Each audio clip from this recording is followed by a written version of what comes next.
Hello friends, welcome to Shri Shri 24x7। मैं हूं कबीर। तो दोस्तों, इस वीडियो में हम डिस्कस करेंगे स्टॉक मार्केट फटाफट न्यूज़। आज की जितनी भी स्टॉक मार्केट से रिलेटेड न्यूज़ हैं वो हम फटाफट से डिस्कस कर लेंगे। तो मेन न्यूज़ रहेंगी इसमें एवेन्यू सुपरमार्ट मतलब कि डी मार्ट से रिलेटेड। इसके अलावा आपको पता है एचडीएफसी बैंक के भी आज क्वार्टरली नंबर आ चुके हैं Q2 के। इसके अलावा कुछ टाटा मोटर से रिलेटेड बातें देखेंगे। फिर हम देखेंगे रिलायंस जियो से रिलेटेड कुछ चीज़ें। तो एलआईसी के आईपीओ से रिलेटेड भी काफ़ी बातें सुर्खियों में है, बहुत सारी चीज़ें हम वन बाई वन करके इस वीडियो में देख लेते हैं।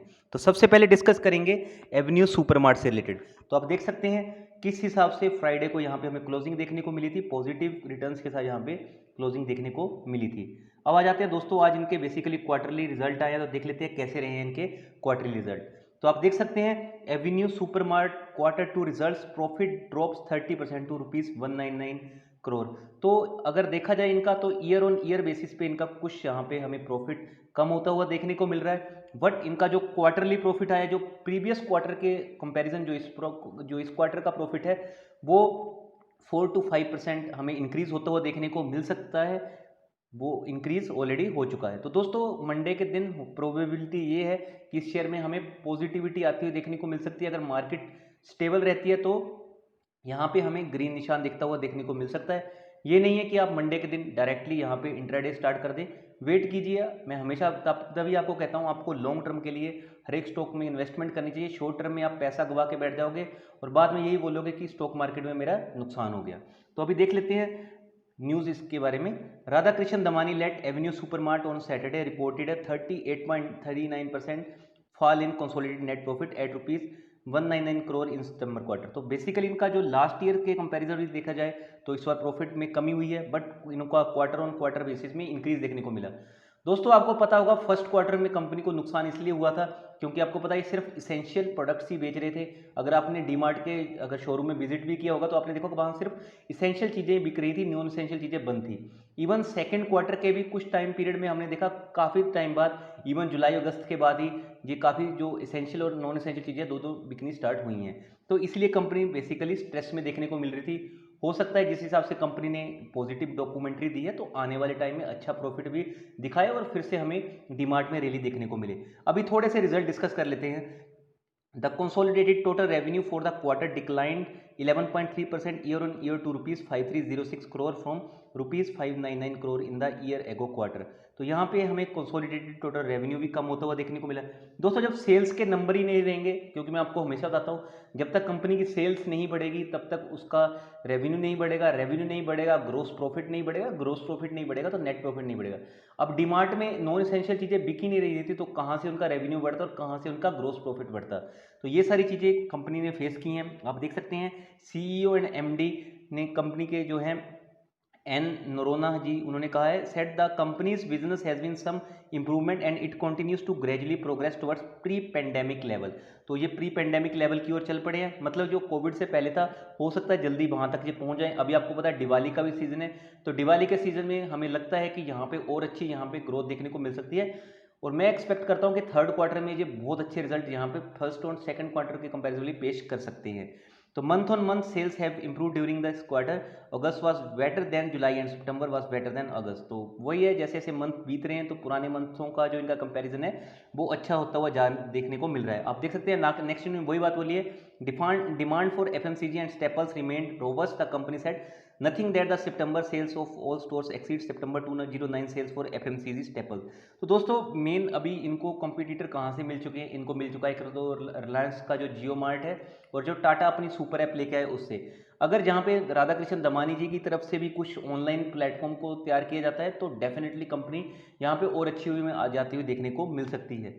बट कंपनी यहाँ पे जिस हिसाब से स्ट्रगल करने के बाद प्री कोविड लेवल के आसपास पहुंचने लगी है वो भी काफ़ी प्रेज करने लायक चीज़ है। तो मूव करते हैं नेक्स्ट न्यूज़ के ऊपर। तो नेक्स्ट न्यूज़ है टाटा मोटर से रिलेटेड। तो टाटा मोटर ने टाई अप किया है HDFC bank for financing of passenger vehicles. तो आपको पता है अभी जैसे दिवाली आ रहा है, दशहरा स्टार्ट हो जाएगा, अभी नवरात्रि स्टार्ट हो गई हैं, तो फेस्टिव सीजन स्टार्ट हो चुका है। लोग इस ड्यूरेशन में बहुत ज़्यादा गाड़ियाँ, बहुत ज़्यादा व्हीकल्स खरीदते हैं। तो एचडीएफसी बैंक ने टाटा मोटर के साथ टाई अप किया है, जिसमें बेसिकली क्या होगा, यहाँ पे इनको बहुत जल्दी से फाइनेंस मिल जाएगा। तो आप देख सकते हैं अच्छी न्यूज़ है टाटा मोटर्स के लिए। टाटा मोटर्स की हमें यहाँ पे सेल्स बढ़ती हुई देखने को मिल सकती है। Tata Motors on Saturday said it has collaborated with HDFC Bank for financing of its passenger vehicle. Though the partnership, the company said it has introduced two new schemes, Gradual Step Up Scheme and TML Flexi Drive Scheme, with an eye on making of its products more accessible and driving up sales in the festive season.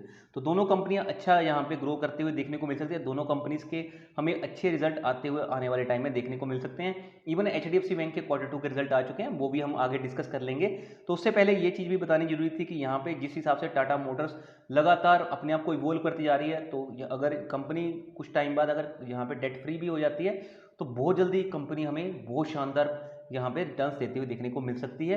तो आप चाहें इस company को अपनी watch list में रख सकते हैं। नेक्स्ट न्यूज़ पे आ जाते हैं। Valuation gap between HDFC bank and ICICI bank narrowest after correction. तो आपको पता है जिस हिसाब से करेक्शन हुआ है मार्केट में कोविड-19 के कारण, अभी भी जो भी बैंकिंग सेक्टर के स्टॉक्स हैं उनके ऊपर थोड़ा सा खतरा मंडाया हुआ है, क्योंकि अभी 2 नवंबर को अगला आउटकम आएगा। देखना होगा वहाँ पे सेंट्रल गवर्नमेंट क्या डिसीजन लेती है। तो हम देख सकते हैं correction in banking stock since March has help reduce the valuation premium that HDFC bank command over ICICI bank. तो जो HDFC बैंक का प्रीमियम था, जो HDFC बैंक का वैल्यूएशन था ICICI बैंक के ऊपर, वो अभी नैरो हो चुका है, क्योंकि ICICI बैंक के कंपैरेटिवली HDFC बैंक भी बहुत नीचे गिर चुका था। फिर भी HDFC बैंक यहाँ पे काफ़ी अच्छा रिकवर कर चुका है, बट इनका जो वैल्यूएशन का गैप है वो नैरो काफ़ी ज़्यादा हो चुका है। तो दोस्तों हमेशा मैं आपको यही कहता हूँ, 4 बैंक फोकस में रखिए। पहला है HDFC बैंक, दूसरा है ICICI बैंक, तीसरा है कोटक महिंद्रा बैंक, चौथे नंबर पे आप तभी जाना अगर आपको लगता है आपके पास फालतू का रिजर्व पैसा है, तो वो है स्टेट बैंक ऑफ इंडिया। बेशक आपके वहाँ पे रिटर्न ना बने तो पर आपका पैसा भी नहीं डूबेगा। तो 4 बैंक्स हैं जिनको मैंने प्रायोरिटी वाइज आपको ऑलरेडी बता भी रखा है और हमेशा बताता रहूँगा। HDFC बैंक कभी भी आपको 1000 से नीचे लेवल पे देखने को मिले तो लपक लीजिए उसको और हाई लेवल पे बेच सकते हैं। बट जिस हिसाब से अभी HDFC बैंक ने परफॉर्मेंस दी है, क्वार्टरली रिजल्ट दिए हैं, तो अभी नहीं लगता है कि वो इतनी जल्दी 1000 के लेवल को दोबारा ब्रेक करेगा। तो देख लेते हैं HDFC बैंक के रिजल्ट। तो आप देख सकते हैं ब्लूमबर्ग क्वांट का आर्टिकल है, HDFC bank Q2 results, profit rises 18%, asset quality steady. Profit बहुत ज़्यादा इंक्रीज कर चुका है, net profit around 18% year on year basis पे बढ़ चुका है, बट अभी जो इनका एसेट की क्वालिटी है वो अभी भी स्टेडी लेवल पे है। तो थोड़ा नजर मार लेते हैं। तो आप देख सकते हैं net profit of India's largest private lender rose 18% on year to rupees 7513 crore in the quarter ended September according to an exchange filing. That company with rupees 6409 crore consensus estimate of analysts tracked by Bloomberg. तो Bloomberg even बहुत से यहाँ पे analyst expect कर रहे थे कि जहाँ पे 6500 करोड़ के आसपास प्रॉफिट होगा, बट कंपनी ने सारे जो भी स्ट्रीट के जो एस्टिमेट्स थे उनको ब्रेक कर दिया है। तो आप देख सकते हैं नेट इंटरेस्ट इनकम भी कंपनी की शानदार है। नेट इंटरेस्ट इनकम और the bank score income rose 17% year on year to rupees 15,760 crore. Analyst had forecasted rupees 12,274 crore in net interest income. तो NII एक्सपेक्ट की जा रही थी कि 12,200 करोड़ के पास होगी, वो भी 15,700 के आसपास पहुंच चुकी है। बट अभी भी एसेट क्वालिटी स्टेडी है। आप देख सकते हैं the bank's asset quality improve तो डेफिनेटली हो चुकी है। Gross non performing asset ratio stood at 1.08% at the end of the second quarter as compare to 1.36% as on June 30। तो काफ़ी ज़्यादा कंपनी ने यहाँ पे प्रोविजनिंग करके NPA का जो रेशियो है वो भी कम कर दिया है। Net NPA ratio for the bank fail 16 basis point two 0.7%। तो दोस्तों अभी भी मैं यहाँ पे आपको यही कहना चाहता हूँ, अभी 2 नवंबर तक का वेट कीजिए। अगर आपने इतना टाइम तक पेशेंस रखा है, देख लेते हैं कि उस दिन क्या डिसीजन आता है, उसके बाद ही किसी बैंकिंग स्टॉक में कदम रखना। अगर आपको पैसा लगाना ही है तो 1-2 स्टॉक ले लीजिए, ज़्यादा स्टॉक मत लीजिए, और तीनों ही स्टॉक्स पे नज़र रखिए पहले तो। चौथा स्टॉक SBI है वो बाद में रखिएगा। नेक्स्ट न्यूज़ पे आ जाते हैं। तो नेक्स्ट न्यूज़ है IDBI bank surges 18% on government stake sale plan report. तो दोस्तों IDBI बैंक बीच में 57 रुपीज़ के लेवल पे चला गया था, अभी फिर से 38 रुपीज़ के आसपास आ चुका है। तो अभी अवॉइड कीजिए IDBI बैंक को, क्योंकि यहाँ पे गवर्नमेंट के स्टेक सेल से रिलेटेड प्रॉब्लम चलती रहती है। आपको पता IDBI बैंक, इसके अलावा BPCL में कभी भी स्टेक सेल की बात आती है, प्राइवेटाइजेशन की बात आती है, तो स्टॉक एकदम से जंप लगाने लगता है। तो वेट कीजिए अभी भी IDBI बैंक में, ठीक है। तो shares of IDBI moved 18% to rupees 39.56 on BSE in the intraday trade on Friday. तो बेसिक न्यूज़ यही थी कि यहाँ पे हो सकता है कि सरकार कुछ यहाँ पे स्टेक सेल करे, क्योंकि आपको पता है ये ऑलरेडी LIC के पास भी है। On the privatization of the banks, the sources said the government is going as per the plan, as per the strategic sale of government stake in IDBI bank is concern. तो काफ़ी सारी news यहाँ पे आ रही हैं IDBI bank और BPCL से रिलेटेड। जब तक कोई फाइनल न्यूज़ नहीं आती है तब तक आप अवॉइड कीजिए। वैसे भी आईडीबीआई बैंक के ऊपर इनका इंडस्ट्रीज़ के ऊपर इतना ज़्यादा एक्सपोजर है और बहुत ज़्यादा एनपी है, तो आईडीबीआई बैंक को आप स्ट्रिक्टली अवॉइड कर सकते हो। वैसे ही आप चाहें तो बीपीसीएल को भी, भारत पेट्रोलियम कॉर्पोरेशन लिमिटेड को भी टोटली अवॉइड कर सकते हो। नेक्स्ट न्यूज़ पे आ जाते हैं। तो नेक्स्ट न्यूज़ है यूपीएल से रिलेटेड। तो UPL dips 9% post resignation of auditors of material arm based in Mauritius. तो यूपीएल 9% गिरता हुआ हमें देखने को मिला था, क्योंकि क्या हुआ यहाँ पे ऑडिटर्स ने यहाँ पे रिजाइन कर दिया। आप देख सकते हैं UPL dips 9% because of resignation of auditors. तो दोस्तों ये सारी न्यूज़ें हमने ऑलरेडी देखी थी। किस में देखी थी? बकरंगी में। जब बकरंगी का शेयर बहुत हाई लेवल पे था, वहाँ पे भी ऑडिटर्स ने रिजाइन किया और वो स्टॉक नीचे लेवल पे आ गया था। तो shares of UPL slipped 9% to rupees 458 on the BSE in the early morning trade on Friday after KPMG resigned as the auditor with effect from October 8। तो यहाँ पे KPMG ने रिज़ाइन कर दिया। KPMG बहुत शानदार, आपको पता है रिप्यूटेड कंपनी है, तो उन्होंने एज ए ऑडिटर इसको रिज़ाइन कर दिया। इससे पहले हमने देखा था जैसे ही बहुत सारी कंपनीज में ऑडिटर रिज़ाइन करते हैं तो वो रीज़न भी बताते हैं, बट यहाँ पे कुछ ऐसा रीज़न नहीं बनाया गया है। आप देख सकते हैं लास्ट टाइम तो इवन ऑडिटर्स ने जब बकरंगी से एग्जिट किया तो उन्होंने बोला था कंपनी यहाँ पे कोऑपरेट नहीं कर रही है, बट यहाँ पे ऐसा कुछ उन्होंने कोई ऐसा इल्ज़ाम नहीं लगाया। आप देख सकते हैं UPL corporation in order to de organize the audit process to improve productivity at the request of the company. This is to inform you that the company has received the attached communication dated 14th October from UPL Corporation Limited, Mauritius, जो इनकी Mauritius division थी, basically a material subsidy of the company. तो ये अभी news है, आप चाहें तो इसको फोकस में रख सकते हैं, क्योंकि ऑलरेडी हमने देखा जब भी कभी ऑडिटर रिजाइन करते हैं तो पर्टिकुलर रीज़न के साथ करते हैं, बट यहाँ पे एज सच कोई बड़ा रीज़न इनकी तरफ से नहीं बताया गया है। नेक्स्ट न्यूज़ पे आ जाते हैं। तो नेक्स्ट न्यूज़ है जेट एयरवेज से रिलेटेड। तो Jet Airways CoC approves resolution plan of Kalrock Murari Jalan. तो दोस्तों जेट एयरवेज से रिलेटेड न्यूज़ थे, बट आपको क्या करना है, बेसिकली जेट एयरवेज को जितना हो सके अवॉइड ही करना है। इवन वारेन बफे जी भी कह चुके हैं कि वो जितने भी एयरलाइन से रिलेटेड, सिविल एविएशन से रिलेटेड इनके स्टॉक्स हैं वो वहाँ पे प्रॉफिट बुकिंग कर चुके हैं, बेच चुके हैं। अगर आपको जाना ही है तो आप इंडिगो के साथ जा सकते हो, बट उसको भी टोटली अवॉइड कीजिए। जब तक डोमेस्टिक और इंटरनेशनल ट्रैफिक टोटली रिज्यूम नहीं होता तब तक आप इनको अवॉइड कीजिए। न्यूज़ आती है, न्यूज़ के दम पे ये स्टॉक फिर भागते हैं, फिर लोअर सर्किट लगता है, फिर नीचे आते हैं। तो आप चाहे तो जेट एयरवेज को टोटली अवॉइड कर सकते हैं, बट न्यूज़ थी इसलिए मैंने आपको बता दिया। आप देख सकते हैं committee of creditors for Jet Airways on Saturday approved the resolution plan of a consortium of Kalrock Capital and Murari Lal Jalan under the insolvency resolution process. तो ये न्यूज़ तो ठीक है इनको कंपनी के लिए, बट अभी भी आप चाहें तो यहाँ पे थोड़ा सा कंपनी को बाई करने से बचिए। कोई भी ऐसी न्यूज़ आती है तो जितना हो सके जेट एयरवेज से या फिर कोई भी अभी एविएशन से रिलेटेड कंपनी से उनको अवॉइड करके रख जाइए। नेक्स्ट न्यूज़ है रिलायंस जियो से रिलेटेड। तो क्या है, गवर्नमेंट में allow Reliance Jio, LIC and other startups to list in 7 countries.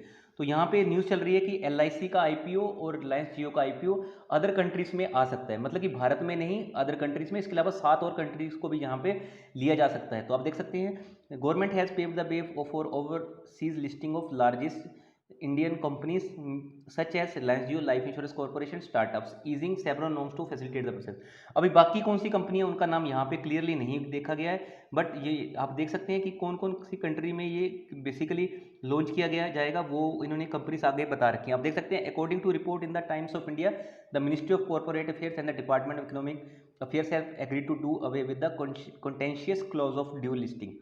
तो ये कंपनियां फॉरेन में लिस्ट हो सकते हैं। कहाँ पे हो सकते हैं आप देख सकते हैं। इंडियन कंपनीज के now directly list in 7 countries, US में, UK में, Japan, Germany, France, Canada and south Korea. तो ये 7 कंट्रीज हैं, यहाँ पे ये कंपनीज डायरेक्टली लिस्ट हो सकती हैं। द लिस्ट में भी expanded later, but Hong Kong is a notable exclusion amid India's border with China. तो ये कंपनीज इवन हांगकॉन्ग में भी हो सकती हैं लिस्ट, बट आपको पता है इंडिया और चाइना का भी हांगकॉन्ग को लेकर कितना बड़ा इशू चल रहा है। तो ये सारी चीज़ें थी इससे रिलेटेड कि हो सकता है ये जो IPO है ये आपको फॉरेन की धरती पे आते हुए देखने को मिले। नेक्स्ट न्यूज़ है मिधानी शेयर रिलेटेड। तो दोस्तों यहाँ पे न्यूज़ आ रही है मार्केट में कि यहाँ पे गवर्नमेंट कुछ अपना स्टेक सेल कर सकती है, कुछ ऐसा प्लान लेके आ सकती है, तो इसलिए मिधानी के शेयर में हमें गिरावट देखने को मिल रही है। मिधानी वही कंपनी है जो बुलेट प्रूफ जैकेट प्रोवाइड करती है इंडियन सोल्जर्स के लिए, तो कंपनी अच्छी है, बट अभी के लिए आप चाहें तो मिधानी के शेयर को अवॉइड करके चल सकते हैं। नेक्स्ट न्यूज़ पे आ जाते हैं। नेक्स्ट न्यूज़ है HLE ग्लासकोट। तो दोस्तों HLE ग्लासकोट GMM फोडलर की तरह ही है, जैसा GMM फोडलर बढ़ता है HLE ग्लासकोट भी बढ़ जाता है। तो जिस हिसाब से GMM फोडलर में OFS आया 3500 रुपये के लेवल पे, तो इन्वेस्टर का वहाँ पे विश्वास लूज़ हुआ। तो यहाँ पे भी कंपनीज में भी अभी बहुत से इन्वेस्टर आने से बच रहे हैं। आप चाहें तो HLE ग्लासकोट को अपनी वॉच लिस्ट में रखिए। अगर शेयर बाई करने का बहुत होता है तो 1-2 शेयर बाई कीजिए और स्टॉप लॉस 1000 के आसपास लगा के रखिए, ताकि अगर ये कंपनी भी कुछ ऐसा कर दे तो आपको निकलने का वहाँ पे मौका मिल सके। तो यही कहना चाहता हूँ, एचएलजी ग्लोस्कोप को ज़्यादा शेयर मत बाई कीजिए, क्योंकि ये कंपनी ने जिस हिसाब से ग्रोथ दिखाई है जीएमएम फुटलर की तरह ही दिखाई है, बहुत ज़्यादा मल्टी बिलियन, ये आपको मल्टी बैगर आप इवन कह सकते हो, आपको जो रिटर्न्स होते हैं वो ये कंपनी दे चुकी है। तो दोस्तों लास्ट में जो डीमार्ट से रिलेटेड न्यूज़ थी, जो मैं ऑलरेडी आपके साथ कवर कर चुका हूँ। तो दोस्तों आई होप वीडियो आपको अच्छी लगी होगी। वीडियो अच्छी लगी होगी तो प्लीज़ लाइक कर देना, अपने दोस्तों के साथ शेयर कर देना। बहुत जल्दी मिलेंगे हम नेक्स्ट वीडियो के साथ। So thank you.